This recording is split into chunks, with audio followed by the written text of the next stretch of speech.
Assalamu alaikum wa rahmatullah. This is Salim Badat for Living Islam. Today I have a guest that I'm very happy to have, and it's been a while in the pipeline trying to get Sheikh Ismail Kamdar, and we have brother Ibrahim Jadwid here. So today's discussion, we're going to talk about the Ottoman Empire, and I think that's very close and dear to our heart, because this is definitely the last Khilafat, and after that we are lost. We don't have a Khilafat. So Sheikh, welcome to the channel. Thanks. So Sheikh, just before we start, just a background of you, of your journey, and where you studied. Sure. Alhamdulillah, wassalatu wassalamu ala rasulillah. So I began my study of Islam at the age of 13 when I started the Alim course locally in Durban. I graduated when I was 20. After that, I did a bachelor's degree in Islamic studies with the International Open University, and I taught there for about 12 years. So I taught with the International Open University for about 12 years. I was the faculty manager. About a year and a half ago, I joined the Yaqeen Institute of Islamic Research in America as a researcher. Recently was promoted to the head of the books department. So alhamdulillah, I'm head of publication of books for Yaqeen Institute. And my whole life, alhamdulillah, has been writing, reading, teaching Islamic studies. Alhamdulillah. So Sheikh, yes, brother Ibrahim. No. It's such a pleasure to be with you and to have you with us. And the great thing is that we can agree to disagree and still be not disagreeable. Yeah. Going to the point about why we don't know about Ottoman history. Right. For me, it's a bigger thing than that the average Muslim doesn't know history. The average Muslim knows Sirah and Khulafa Rashidin. And it stops there. You ask them about the Umayyads, they don't know. The Abbasids, they don't know. Ask them about Islamic Spain, never heard of it. What's Islamic Spain? They've never heard of it. The average Muslim that doesn't know that Muslims ever ruled over Spain. Oh. The North African kingdoms. Mansa Musa, the richest man to ever live. Yep. Never heard of him. Right? So this is a deeper problem, that we don't know our history, and it starts at a very basic level, because even in our Alim course, history is not taught. Even in Alim course, there's no subject called history. After I finished my Alim course and I did my bachelor's in Islamic studies, that's when I studied history. My bachelor's degree. You mean in the institution, they don't teach history? There's no subject called history. The most you learn is the Sirah and the Khulafa Rashidin. After you learn the names of the Umayyad and Abbasid rulers, but not their life stories, just their names. So amazing, yeah. We don't have a history, and this is why last year I produced my own online course on Islamic history, 30 videos covering the entire history from the time of the Prophet until now, including 8 hours on the Ottoman Empire, right? Because these are things that people don't know. Alhamdulillah, the response to the series has been amazing. A lot of people have been watching and benefiting, and I focused more on the Ottoman Empire than any of the others because it's the one we know the least about. So initially, when I was making the course, I thought I'll do maximum 3 or 4 hours on the Ottomans. I ended up doing 8 hours because there is so much about that history that is just a complete blank. Like, we just know after the Mongol invasion, there was the Ottomans for 500 years, and then World War I, and it's over. What happened in those 500 years, we don't know. And there are mistakes in our understanding because of that. So for example, some of us think the Ottomans were Khalifas the whole time, or that they ruled over the entire Muslim world. All of this is not true. Can you elaborate? Let me explain, right? When the Mongols invaded Baghdad and killed the last Abbasid ruler, the Muslim Ummah became fractured. In North Africa, we had the Mamluk Empire, Yes. right? What the Mamluks did? The Mamluks were slaves. Slaves technically couldn't be Khalifa. Right. So they had one descendant of the Abbasids with them. They told everyone, he's the Khalifa, we're just ruling. But that guy couldn't do anything, they were the rulers. Right? So the Mamluks were technically the Khalifas, right, ruling in Egypt. Then in the other side, we had the Mongols themselves who ended up converting to Islam, Right. and they became their own, sultanate. Was it the Golden Horde? Yeah, right. And then below that, there was the Delhi Sultanate in India. Sure. We don't even know about this. Before the Mughals, correct. How many Indian Muslims heard of the Delhi Sultanate? Correct. We don't know about them, right? And then there was the Iranian empires as well, Yes. right? And then while all this is going on, What empire? the Iranian Persian Empire. Persian Empire. Yeah, right. Back The then, Safavids. the Safavids, right? The Safavids, yes. So we had all these at the same time, and while all this is happening, the Ottomans rise up. So when the Ottomans first rise up, they don't call themselves Khalifas. The Mamluks are the Khalifas. It's only after 200 years that a civil war takes place between Salim the Grim, leading the Ottoman Empire and the last Mamluk ruler. And Salim conquers all of the Mamluk lands, which include, most importantly, Makkah, Medina, Cairo, and Jerusalem. When he conquered these 4 cities, then he called himself a Khalifa. And yes, it's only from that point onwards until World War I that the Ottomans called themselves Khalifas. But before they ruled Makkah and Medina, they called themselves Sultans. And the Mamluks were considered Khalifas. Whoever ruled Makkah and Medina were considered Khalifas. So it actually wasn't the point where the Ottomans ruled the entire Muslim world, because the Ummah was too large and too fractured at that time. Like they never ruled Malaysia, they never ruled Indonesia, they never ruled India. Sure. All of these lands had their own rulers. But did they have? I always had the impression that all these lands of even South Africa, whoever was about Malaysia, India, Indonesia, had an allegiance to the Khalifa that was the Ottoman. Not necessarily, because what happened, you see, this is another myth. A lot of us think that from the time of the Prophet until World War I, the Ummah had one Khalifa. Always was a Khalifa. Technically, that only lasted 100 years. Really, huh? Because 100 years after the Prophet passed away, say about 120 years after he passed away, the Abbasids came in. They massacred the Umayyads. They took over the lands. Right. So what they did is they invited all 50 Umayyad princes for lunch. And they had 50 assassins hiding to club them to death. One prince escaped, ran away all the way to Spain, started his own Khilafat in Spain. From that point onwards, for the next 290 years, most of the Muslim world ruled by the Abbasid Khalifa, Spain ruled by the Umayyad Khalifa. Yes. Both happening at the same time. Umayyad Khilafat, Abbasid Khilafat at the same time. Yes. The Ummah never united after that. It got splintered further. While these two are happening, the Fatimids pop up in Egypt, also claim to be the Khalifa. So now you got the Fatimid Khilafat, you have the Abbasid Khilafat, you have the Umayyad Khilafat, all at the same time. So the idea that we had one Khalifa, that's only the first 100 years of history. So I've learned something. People look at the overall picture. They look at the overall picture, but it creates an unrealistic fantasy. That's what it does.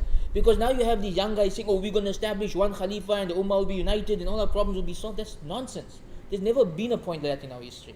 Right? It creates unrealistic expectations that lead to extremism. Understand. That's where the extremist movements come from. Understood. So the Mughals in India, they were regional. It was regional power.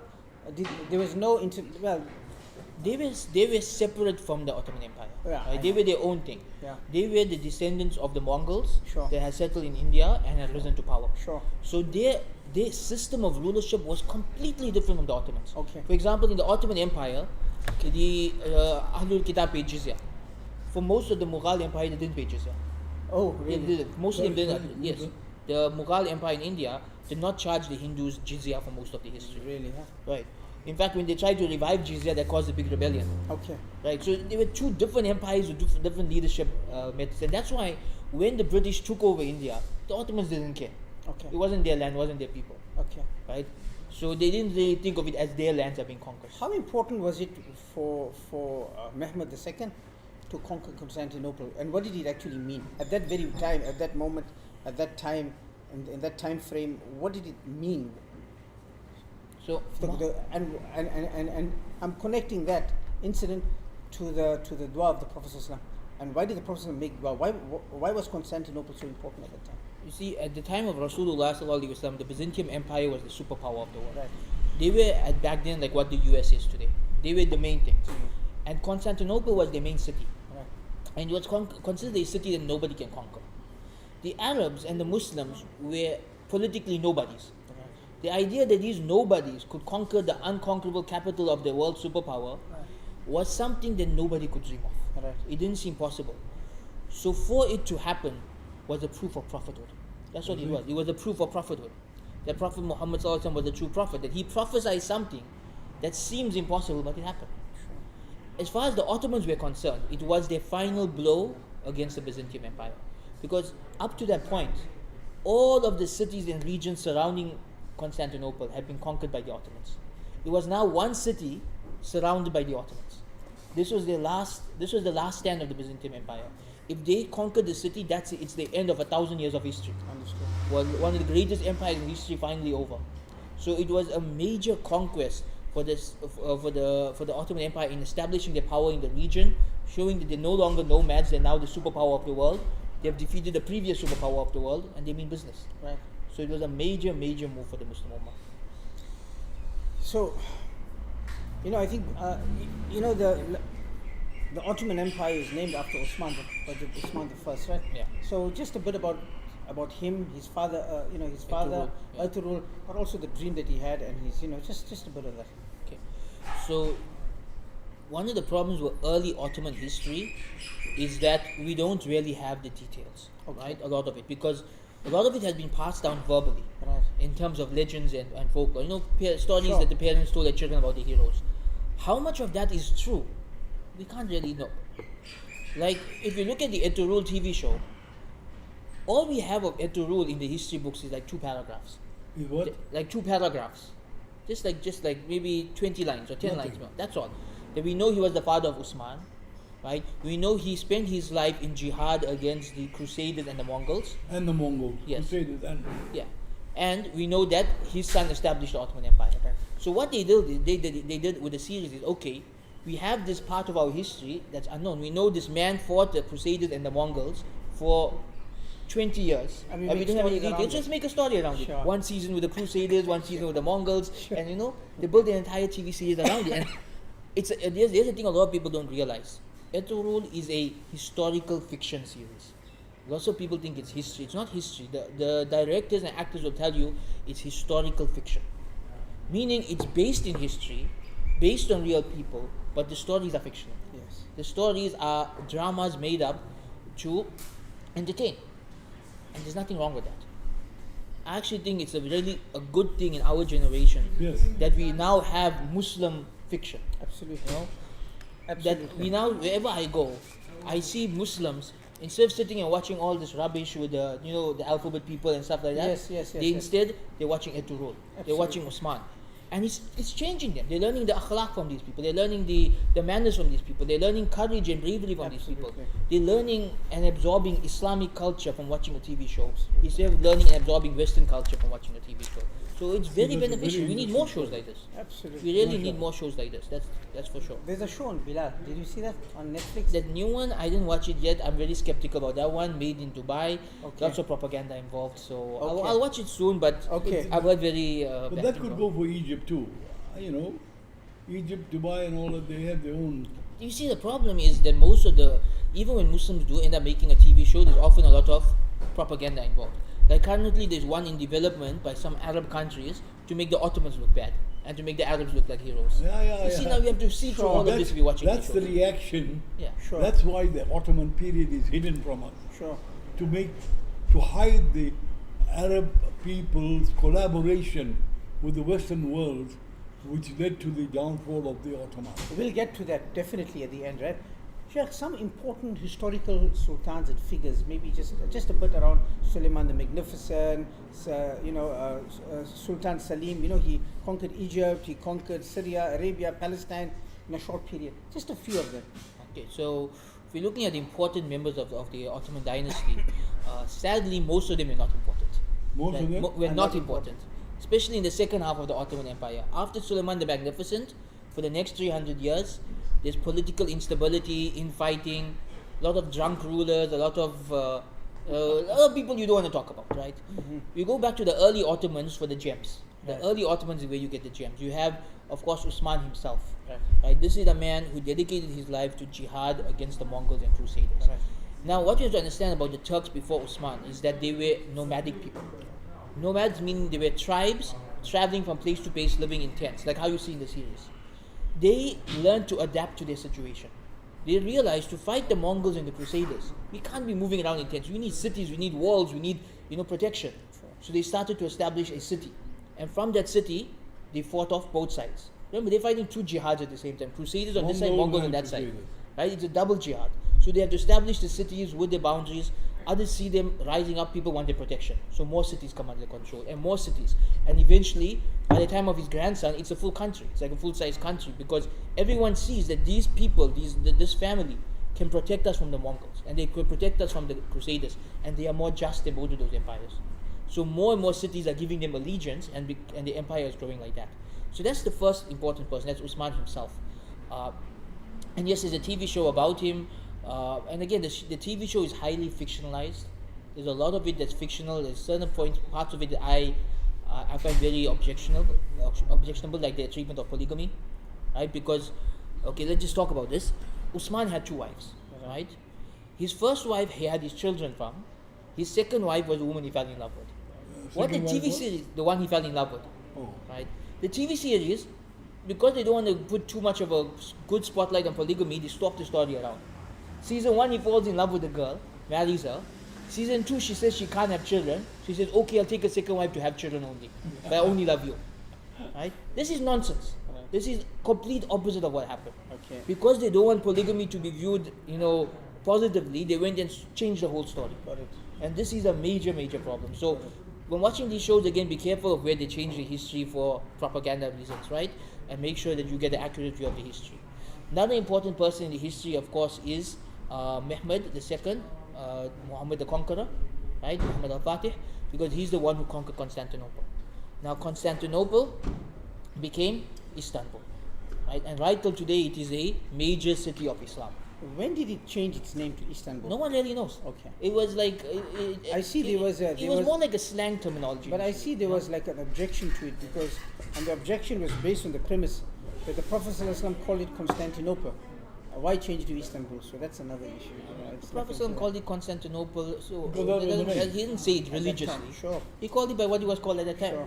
I mean, then that's the case. We can't call Jerusalem Jerusalem Wow. because at the time of the Prophet ﷺ, it had a different name. I can't remember the name, but it wasn't Jerusalem, Correct. right? But it had a Roman name at that Yeah. time.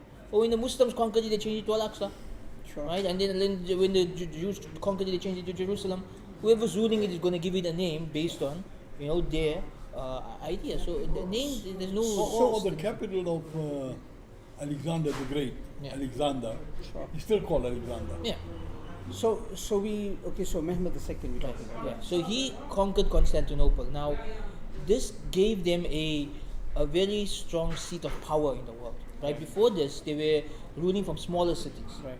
With Constantinople, they now have one of the oldest and most historical and most powerful cities in the world Okay. as their capital. Okay. And this gives them prestige not just in the Muslim world but in the Western world Okay. as well.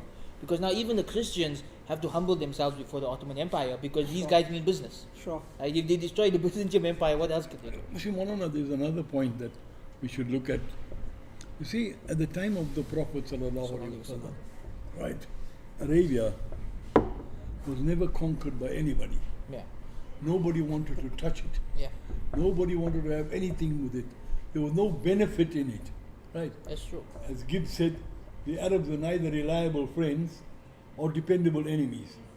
Nobody touched in their history, Yeah. right?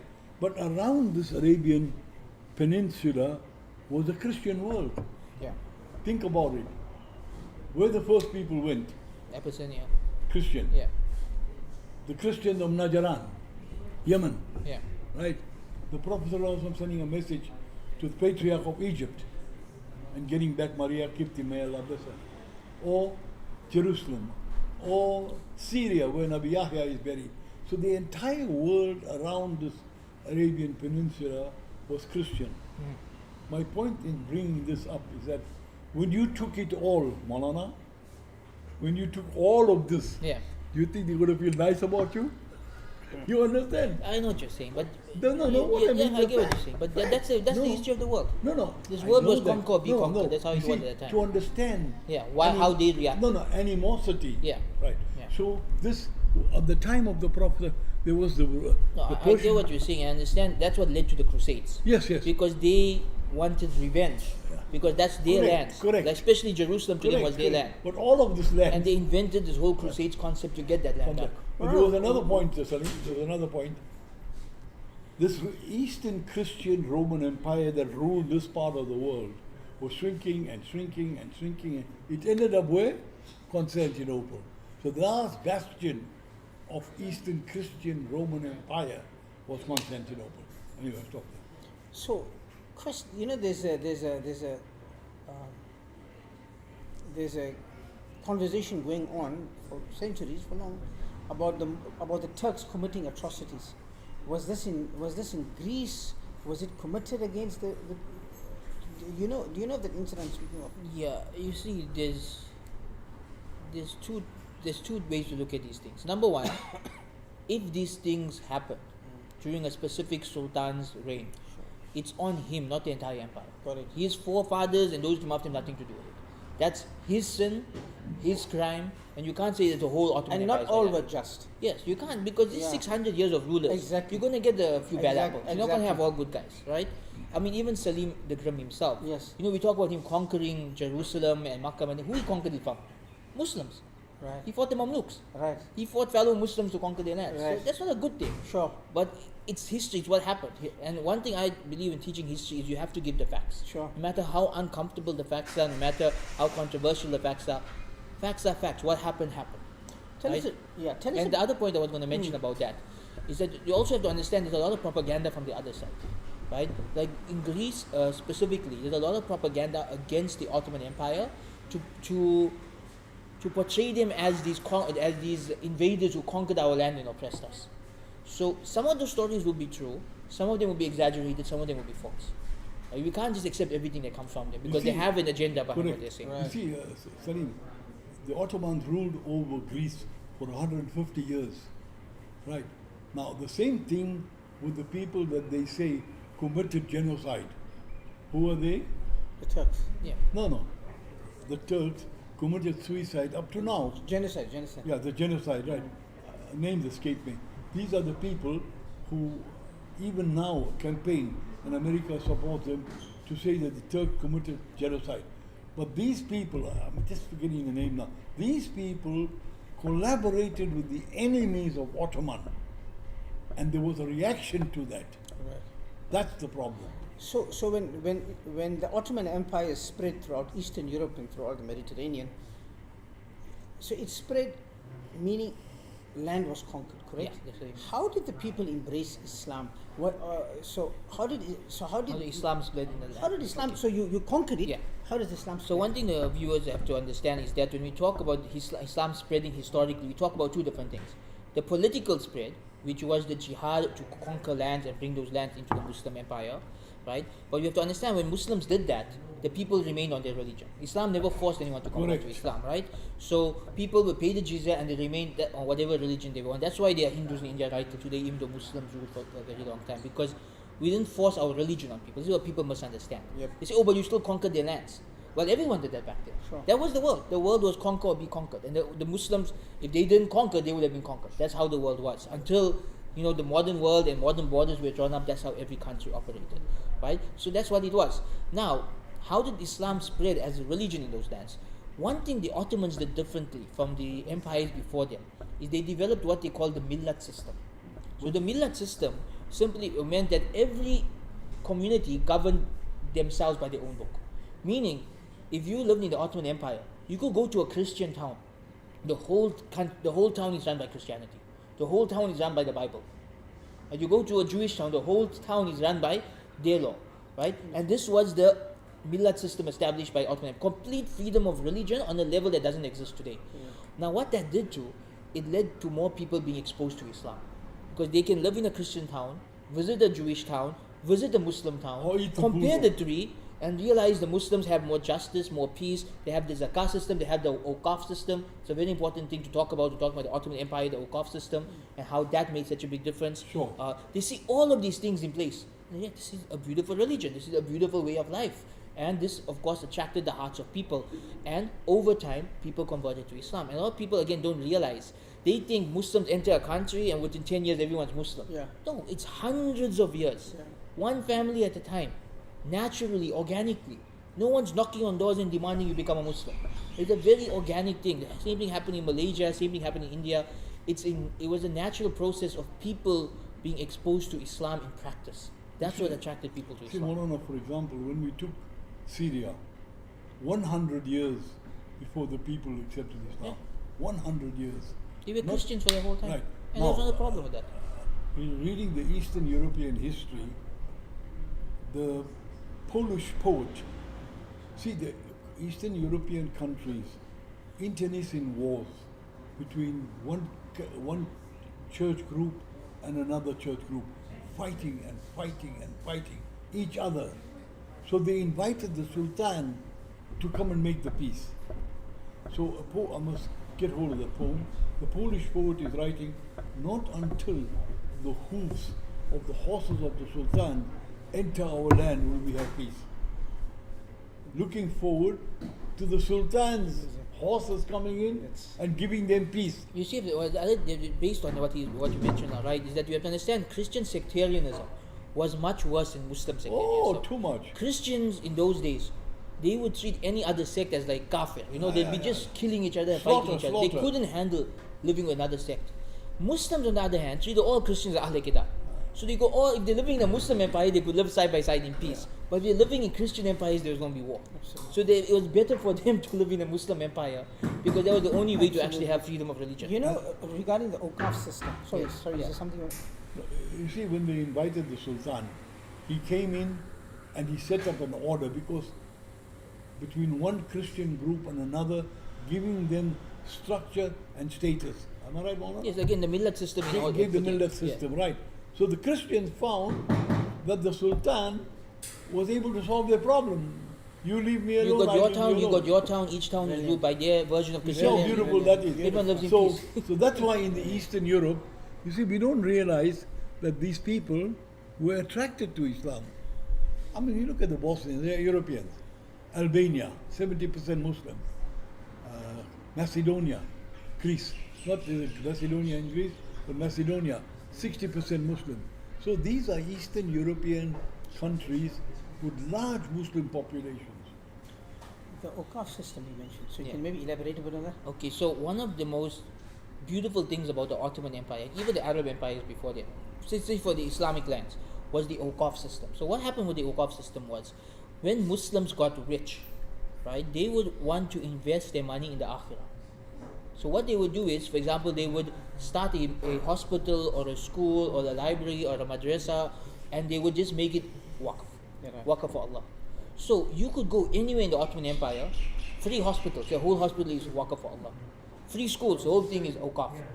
Free, all this stuff were free. There were animal shelters, awqaf. There were old age home for horses, awqaf.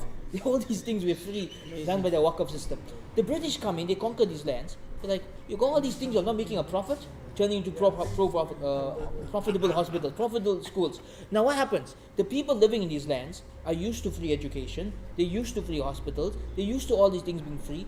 Overnight, the British turn these things into paid expenses. They're not earning enough to pay for these things. Suddenly the economies collapse and these become poor countries. They weren't poor countries before that.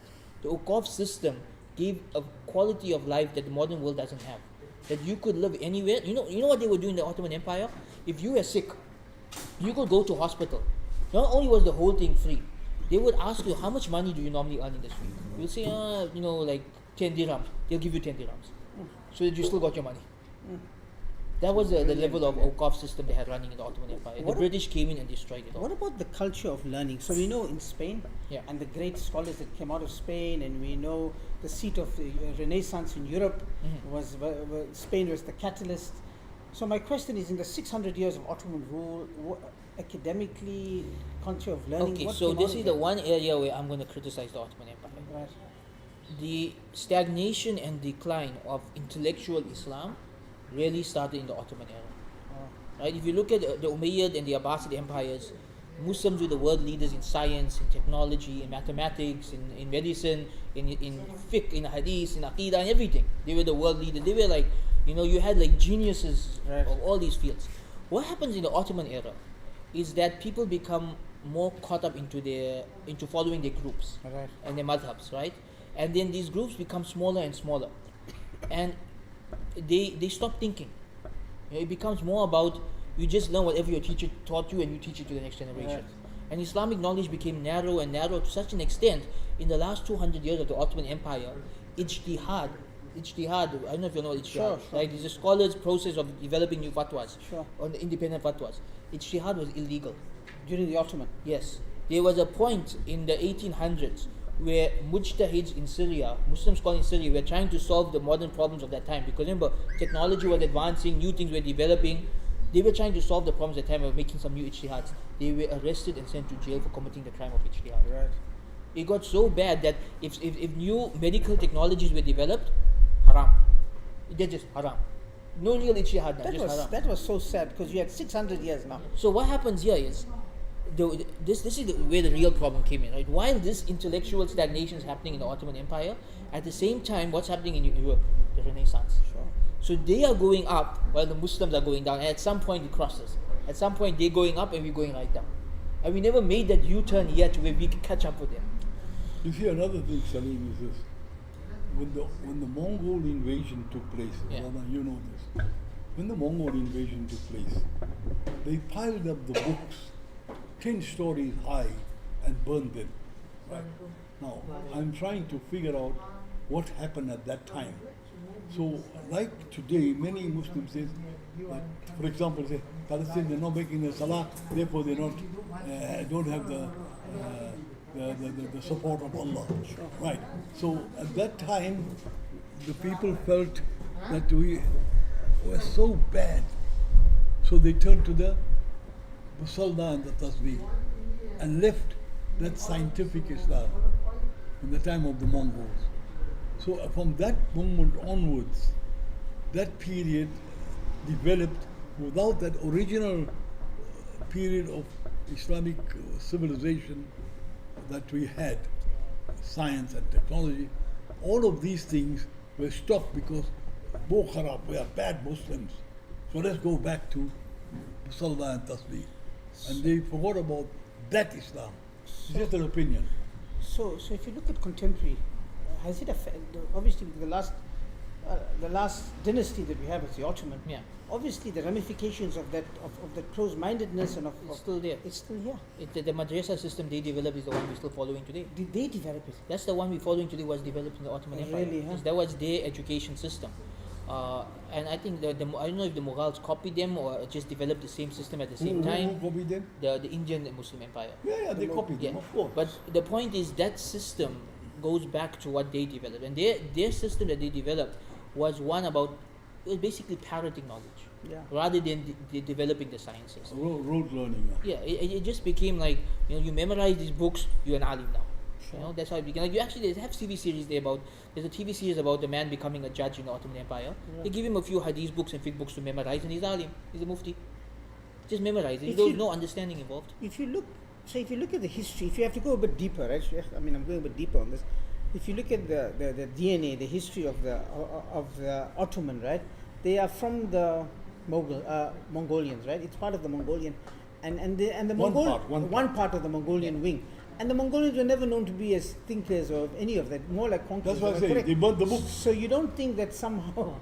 I don't think it's related because No. the Ottomans, the early Ottomans were much more intellectual. Really, yeah. They were. Like if you look at Suleiman the Magnificent, Yes. he was a reader. Tell us about him. He was A bit an about him. artist. He used to make jewelry as a hobby for his wife, for his not his wives, his harem of women. Sure. Right? He used to make jewelry for them as gifts. He used to read books. He used to have private historians working for him. At his time and before him, even Mehmed II, the conqueror, he was an intellectual. He knew the hadiths about the conquest of Constantinople, and that inspired him to conquer Constantinople. Absolutely. So there was an intellectual trend in the early Ottoman Empire. It was the latter Ottoman Empire, the Right. last 300 years of their history. You see what there's so many factors to talk about. We don't have enough time. But what happened? we'll Let me have mention two things. We'll right, have a that part happened. 2 after this. Two more things that happened in the later Ottoman history. Number one, civil wars. All the Ottomans in the later half, you'll find brother killing brother to take over as king. One guy is king for 1 year, another guy is king for 8 years, another guy is king for 2 years. These brothers killing each other to take over as kings. So the empire is crumbling at that time. You know, when there's a civil war, there's no progress, Sure. right? The other thing that happened is that they became scared of making new fatwa, of new technology, and making fatwa saying that technology is permissible. I mean, the most common example given is the printing press. I don't know if you know the story of the printing press, but the common example given by some historians is that when the printing press was developed in Europe, the Ottomans considered it haram for about 200 years. So they only started printing books 200 years after the Europeans. I mean, they couldn't catch up.